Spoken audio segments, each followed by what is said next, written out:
testified she stole from her own company. Watched her go to prison. Never visited once. So why are the federal agents suddenly saying she's the only person who can save them now? My dad's voice cracked the second the FBI agent said my name. My mom wouldn't even look at me. She just sat there, shaking, clutching the same hands that signed the papers that sent me to prison. I was standing in my parents' living room 7 years after they told police I stole $400,000 from my own company. The same accusation that got me arrested in front of my employees, convicted, and locked up for 3 years while they disappeared from my life completely. Now, federal investigators were tearing through their house, carrying out boxes of financial records, and suddenly, my parents wanted to talk. Then, one of the agents turned to me and said, "Ms. Mercer, your father claims you're the only person who can prove this money trail didn't start with him." I looked at my dad, and that's when he whispered something that made my stomach drop. "Claire, your uncle lied to all of us." For a second, nobody moved. Rain hammered against the windows while 2 agents carried computer towers out through the front door. My father looked smaller than I remembered. 7 years ago, Richard Mercer stood in a courtroom wearing a tailored gray suit, calmly telling a judge that I had become reckless with company money. Now his tie hung loose around his neck, and his hands wouldn't stop shaking. I stared at him. "You let me go to prison because of a lie from Uncle David?" My mom finally spoke, barely above a whisper. "It wasn't supposed to happen like that." That sentence hit harder than I expected. Not we were innocent, not we tried to stop it, just it wasn't supposed to happen like that. An FBI agent opened a file on the dining room table beside me. Bank statements, wire transfers, offshore account numbers. My company's name stamped across documents I'd never seen before. The agent introduced herself as Dana Ruiz and slid one paper toward me. "Do you recognize this signature?" I did immediately. Mine, except I never signed it. My stomach tightened as I scanned the page. It authorized a transfer of nearly $2 million through one of my old corporate accounts 3 months before my arrest. "That account was frozen after my conviction," I said. Dana nodded slowly. "That's what made this interesting." My father suddenly stepped forward.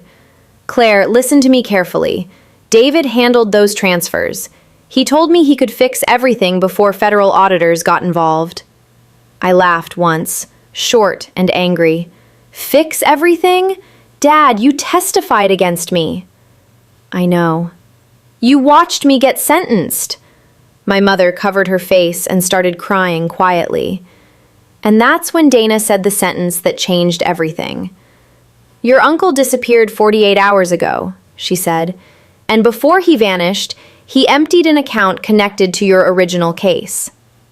I felt every pair of eyes in the room shift toward me. Then Dana closed the file and said, "Ms. Mercer, there's something else you need to see." The first thing Dana showed me was a photograph, not of my uncle, of me. It was taken the morning of my arrest. I was standing outside my old office building in handcuffs while reporters crowded behind police tape. I hadn't seen the picture in years, but I still remembered exactly how it felt when the cameras started flashing. Like my entire life had been erased in under 5 minutes. Dana laid another photo beside it. My father walking into the courthouse the same day. "He met with federal investigators twice before your arrest," she said. I turned toward him slowly. "You told me you were trying to help me." "I was," he said too quickly. The agent didn't react. She just opened another folder. Inside were accounting records from my company, dozens of them. Some I recognized. Others had fake vendor names attached to wire transfers I'd never approved. That's when the pattern started becoming impossible to ignore. Every suspicious transaction had been routed through departments my father controlled. Back then, I handled software operations and contracts.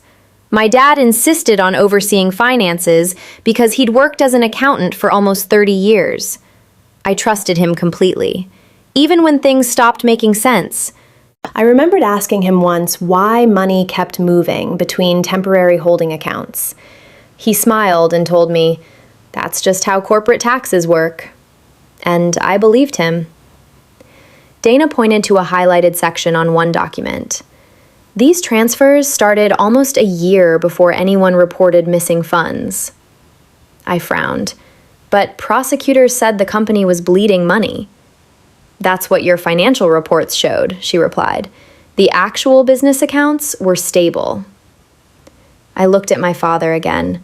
For 7 years, I'd replayed every decision I made, wondering if I somehow caused my own downfall without realizing it. Sitting there now, I felt something worse settling in. Not confusion. Calculation. My mother suddenly spoke from the couch, her voice trembling. "Richard, tell her the truth." He closed his eyes. Then he said quietly, "Claire, you were never the only person they planned to blame." And before I could respond, someone pounded violently on the front door again. "Federal agents, open the door!" The shouting rattled the glass panels beside the entryway. One of the investigators already inside the house moved immediately, reaching for the knob while another agent stepped between my father and the hallway. My mother stood up so fast she nearly knocked over the lamp beside the couch.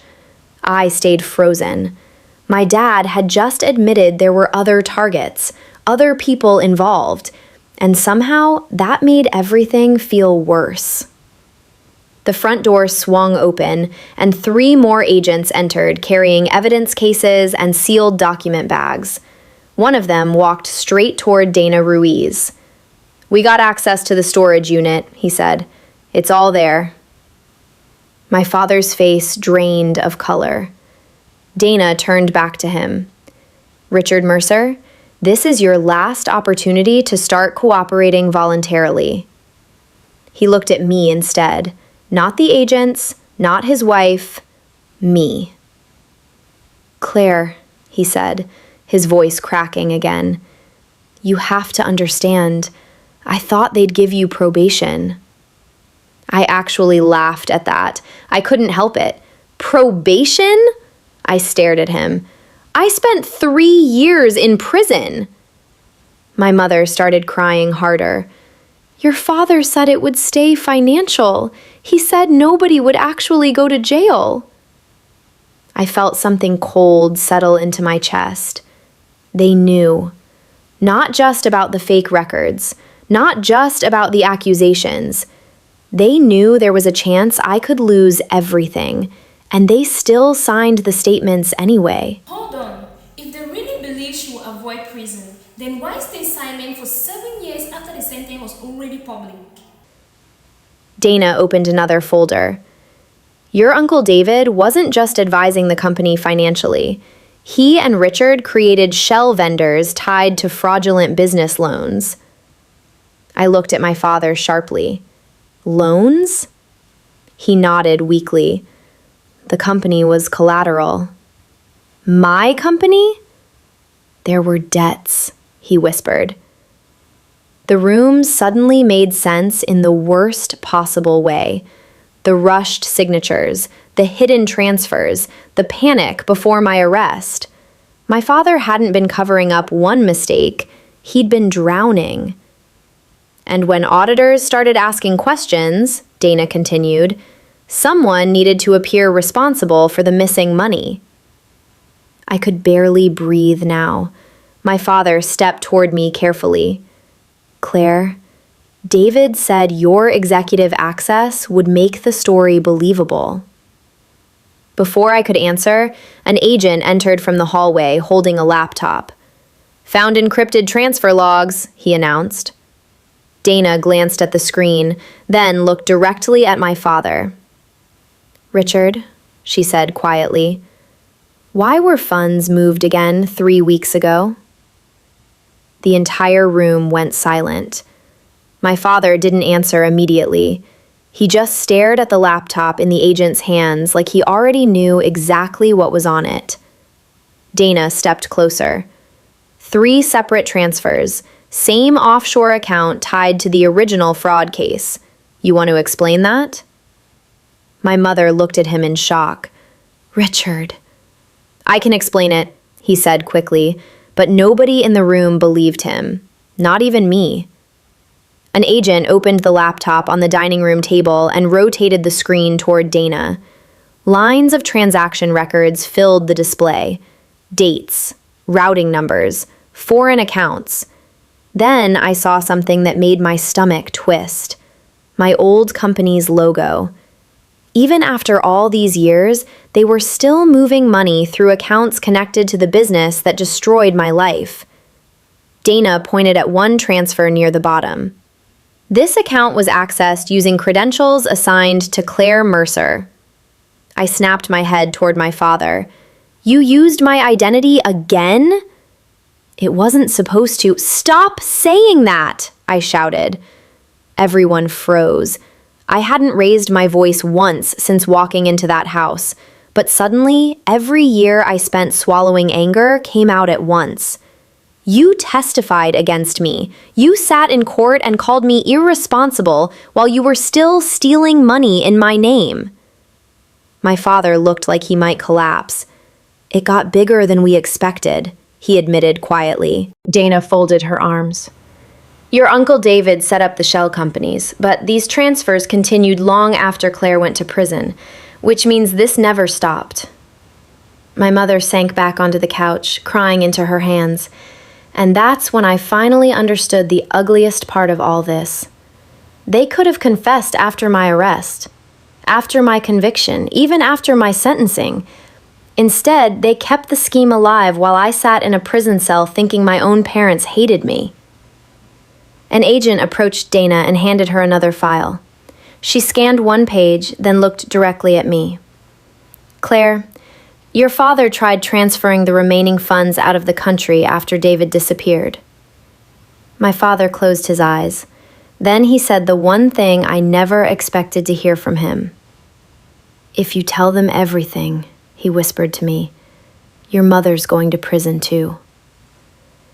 I didn't answer him right away. I just stood there staring at both of my parents while federal agents moved around the house collecting evidence piece by piece.